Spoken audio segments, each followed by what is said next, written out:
અષાઢ સુદ ગુરુ પૂર્ણિમા વ્યાસ ભગવાન થઈ જાય એને પણ આ વ્યાસ પૂનમ એટલે ગુરુ પૂર્ણિમાનો મહોત્સવ ખૂબ વખાણ્યો છે. જેને જેને મનુષ્ય અવતારમાં ગુરુની પ્રાપ્તિ થઈ હોય તો શાસ્ત્રો અને સંતોનો એવો મત છે કે ગુરુના દર્શન કરવા માટે જો આપણને સમય ન મળે, 4 મહિને 100 મહિને જો સમય ન મળે તો 12 મહિને એક વાર અષાઢ સુદ જે ગુરુ પૂનમ નો તહેવાર આવે છે એ ગુરુ પૂર્ણિમાના દિવસે ગમે એવા કામ પડતા મૂકી અને ગુરુના શરણે જાવું ને જાવું. કે શાસ્ત્રનો તો એવો મત છે કે જો ગામમાં ગુરુ હોય ને તો રોજ એના દર્શન કરવા, અને જો રોજ દર્શન ન થાય તો 8 દિવસે કરવા અથવા 1 મહિને, અને 1 મહિને જો દર્શન ન થાય તો 4 મહિને, અને છેલ્લે આ 12 મહિનાનું કીધું છે ગુરુ પૂનમનો તહેવાર.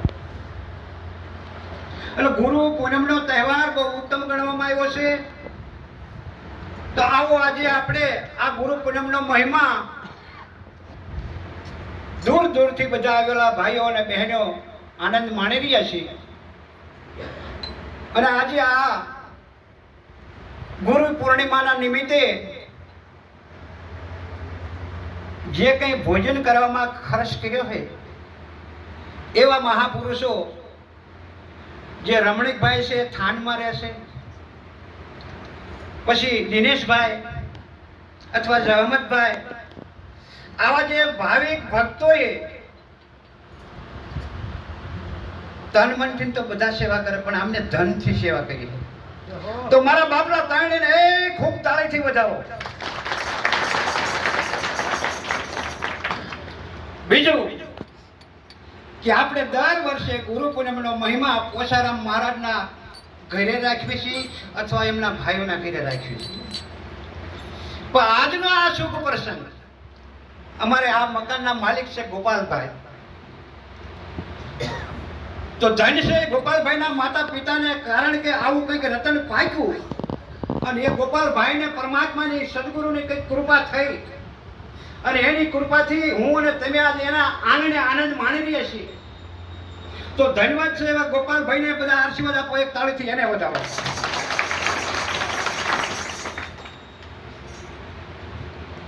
સદગુરુનો મહિમા અગમ અને અપાર છે. આપણે ભજનમાં જાવી તો ભજનની અંદર મેં અને તમે પણ સાખી સાંભળી છે કે પ્રથમ પહેલા કોને સમરીએ કોના લેવા નિત નામ, માતા અને પિતા ગુરુ આપણા લઈએ અલખ પુરુષના નામ. જોજો વિચાર કરજો, માતાનો શબ્દ પહેલા મૂક્યો છે, પછી બીજા નંબરે પિતાનો શબ્દ મૂક્યો છે અને ત્રીજા નંબરે ગુરુ. માતા અને પિતા એના ઋણમાંથી હું કે તમે મુક્ત થવા એવું નથી. બહુ જ ઉપકાર છે માતા પિતાનો. જો આપણને એવા માતા પિતા ન મળ્યા હોય તો હું કે તમે અહીં ન હોય. જો બીજા માતા પિતા મળ્યા હોય, કારણ કે આ સૃષ્ટિ માથે 84 લાખ યોની છે, એમાં પશુના, પંખીના, પ્રાણીના જે કોઈ દેહ છે એ માતા પિતા જ ગણાય હોય એના પેટે જે અવતાર લઈ. પણ ધન્યવાદ છે આપણા માતા પિતા, અને એ માતા પિતાના સંયોગથી આ માનવનો દેહ મળ્યો, અને માનવના દેહ મળ્યા પછી જે સદગુરુ મળવાના અતિ દુર્લભ છે. વિચાર કરજો, માતા અને પિતાના સંયોગથી જે બાળક જન્મે ઈવડો દારૂ પીવે ને, અને સદગુરુના ચરણે જન્મે ન પીવે. માતા પિતાના સંયોગથી બાળક જન્મે, એ બાળક દારૂ પીવે, જુગાર રમે, ચોરી કરે, માંસાહાર કરે, વૈભિચાર પણ કરે. પણ સદગુરુના ચરણે જે જન્મો એના અખતરા કરી દેજો. કોઈ દારૂ પીવે કે ચોરી કરે કે જુગાર રમે, સદગુરુના ચરણે જ્યાં પછી નવો જન્મ.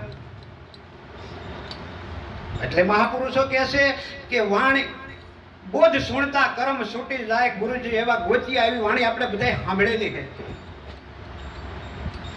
જેસલ જાડેજાનો ઇતિહાસ જુઓ, વાલિયા લૂંટારાનો ઇતિહાસ જુઓ, અજામિલ ભીલનો જુઓ. આવા બારવટિયા હતા, ન કરવાના ધંધા કર્યા, પણ એ માતા પિતાના જન્મેલા હતા. અને જ્યારે એને સદગુરુનો ભેટો થયો અને સદગુરુના ચરણે એનો જન્મ થયો ને, પેલા કરેલા કર્મો બધા પડી ગયા. સદગુરુના ચરણે જન્મ થવાથી એનો નવો અવતાર, કરેલા કર્મો ભોગવવા ન પડ્યા અને એનો એ દેહમાં મહાન બની ગયા. તો સદગુરુના ચરણે જેનો જન્મ થાવો એવો સદભાગી જીવાત્મા કોક. માતા અને પિતાના સંયોગથી તો ઘણા જન્મે, પણ માતા અને પિતાના જે સંયોગથી જન્મે એ ન કરવાના ધંધા કરે. અને એના માટે આ પોલીસને, જમાદારને, પીએસઆઈને જેલનું બધું છે. સદગુરુના ચરણે જેનો જન્મ થયો એ આવા ધંધા ન કરે. એટલે ખરેખર સદગુરુના ચરણે જેનો જન્મ થયો એના અહો ભાઈ. ધર્મગુરુઓ આપણને નોખા નોખા વાડામાં પૂર્યા રાખે. ધર્મગુરુઓ આપણને નોખા નોખા માર્ગે ચડાવી દે. ધર્મગુરુઓ જીવતા એક નો થવા દે, પણ મર્યા કેડે નો એક થવા દે. મર્યા કેડે નો એક થવા દે. જોજો કે આ શમશાન કોનું, ત્યાં કોળે રબારી ભરવાનું. કે આ શમશાન કોનું, કે આવડા દલિતોનું. કે આ શમશાન કોનું, કે વાલ્મીકીનું. આ શમશાન કોનું, તો કે હરિજનનું. અલ્યા શમશાન ના હોતી વાળા કર્યા, તારે પછી બીજા તો વાળા કરે જ.